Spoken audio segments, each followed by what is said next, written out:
Welcome to my basic learning YouTube channel. आज के class में हम हिंदी पढ़ना लिखना बोलना सीखेंगे। यदि आपको हिंदी में कुछ भी पढ़ना लिखना नहीं आता, आपको मात्रा लगाने नहीं आती, उनका उच्चारण किस तरह से नहीं होता है, तो ये क्लास आपके लिए है। इसमें हम बिल्कुल जीरो लेवल से हिंदी पढ़ना लिखना सीखेंगे। मात्राओं को कैसे पढ़ते हैं, तो यह क्लास आपके ही लिए है। देखिए किस तरह से मात्रा सीखे। छोटी सी कहानी है, कहानी को अंत तक देखिएगा, सुनने में आपको अच्छी लगेगी और सुनते सुनते आपको पढ़ना भी आ जाएगा। ये क्या है? ए क आधा क, ये है क। इसमें बड़ी की मात्रा क्या है? एक की। यह क्या है? द ओ की मात्रा दो, आधा क। ये क्या है? पूरा क। अब बड़ी ई की मात्रा, इसे क्या कहते हैं? दो की। एक की, दो की। दो बहनें थी, एक का नाम था इक्कीस वाली और दूसरी का नाम था दोन केस वाली। जब बड़ी शब्द हो तो उसको हम तोड़ तोड़ के पढ़ते हैं। देखिए कैसे पढ़ते हैं? दोन केस वाली, इसके छोटे छोटे शब्दों में इसको हम तोड़ लेते हैं। दोनों बहनें अपने अम्मा और बाबा के साथ एक छोटे से घर में रहती थी।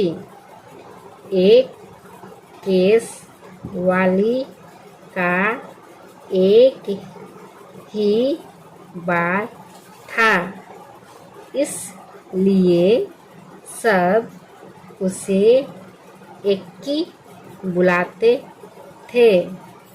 दोन केस वाली बड़ी घमंडी थी, उसके दो बाल थे, इसलिए सब उसे दुक्की बुलाते थे।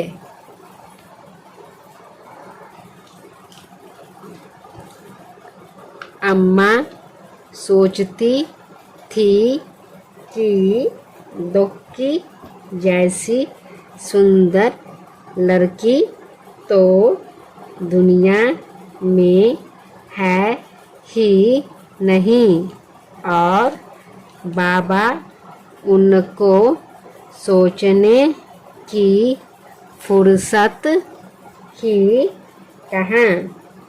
काम में जो उलझे रहते थे, दुक्की हमेशा अपनी बहन पर रौब जमाती रहती। एक दिन इक्की घने जंगल में गई। चलते चलते वह घने जंगल के बीच आ पहुंची। चारों तरफ सन्नाटा था। अचानक उसने एक आवाज सुनी, पानी, मुझे प्यास लगी है, कोई पानी पिला दो। इक्की रुकी और उसने चारों तरफ घूमकर देखा। वहाँ तो कोई नहीं था। फिर उसने देखा सूखी मुरझाई हुई मेहंदी की एक झाड़ी, जिसके पत्ते सरसरा रहे थे।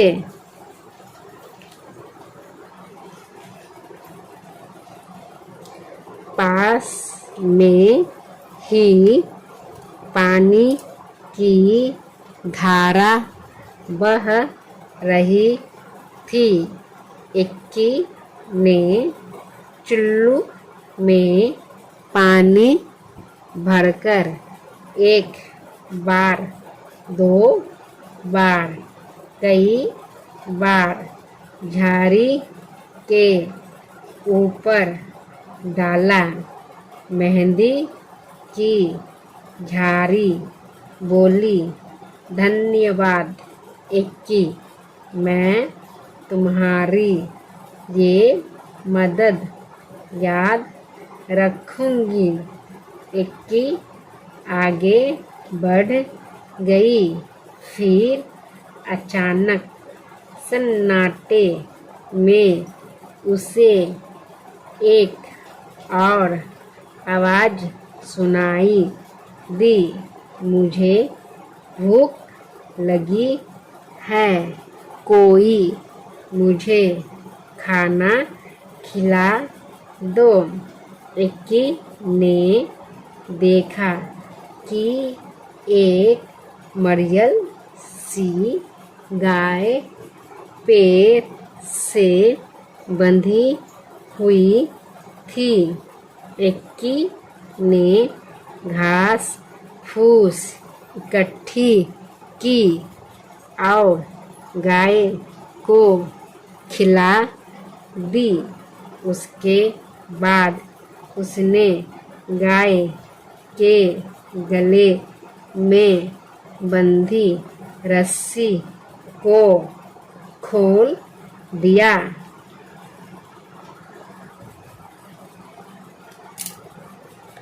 धन्यवाद इक्की, मैं तुम्हारी यह मदद हमेशा याद रखूंगी। गाय ने कहा। इक्की अब चलते चलते थक गई थी। उसे गर्मी भी लग रही थी। उसे समझ नहीं आ रहा था कि अब वह क्या करे, कहाँ जाए। तभी उसे दूर एक झोपड़ी दिखाई दी। इक्की दौड़कर झोपड़ी तक गई और आवाज़ लगाई, कोई है। एक बूढ़ी अम्मा ने दरवाज़ा खोला।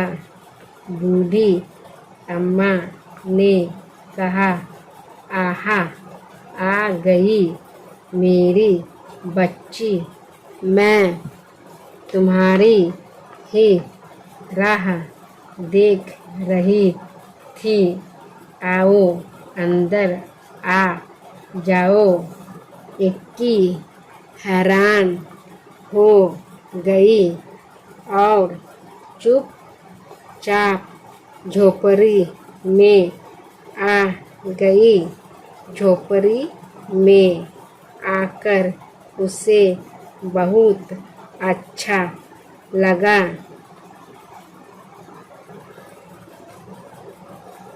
बूढ़ी अम्मा ने कहा, आओ बेटी, तुम्हारे लिए नहाने का पानी तैयार है।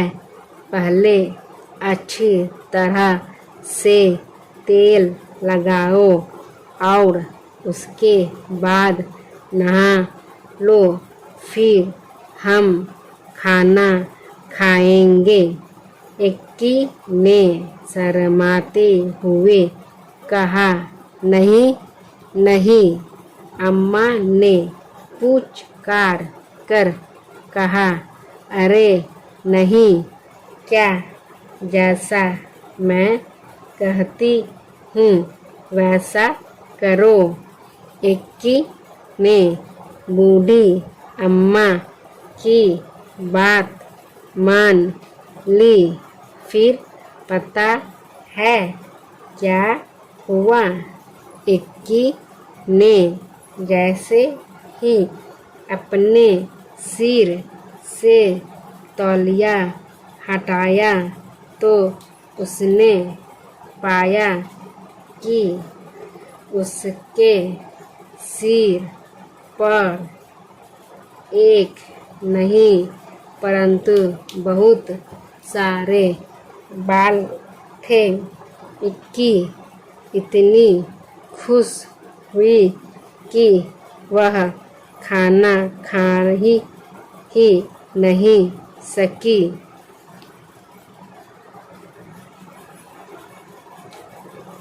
बस बार बार वह बूढ़ी अम्मा का धन्यवाद ही करती रही।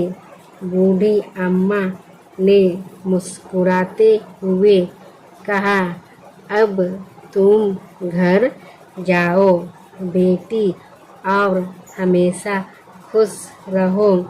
इक्की के तो जैसे पंख ही निकल आए।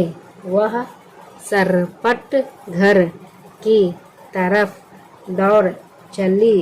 रास्ते में उसे गाय ने मीठा मीठा दूध दिया और झाड़ी ने हाथों पर रचाने के लिए मेहंदी दी। घर पहुंचकर इक्की ने सारी कहानी सुनाई। दुखी कहानी सुनते ही सीधे जंगल की तरफ भागी। दुखी इतना तेज भाग रही थी कि न उसने प्यासी झाड़ी और न ही भूखी गाय की पुकार सुनी।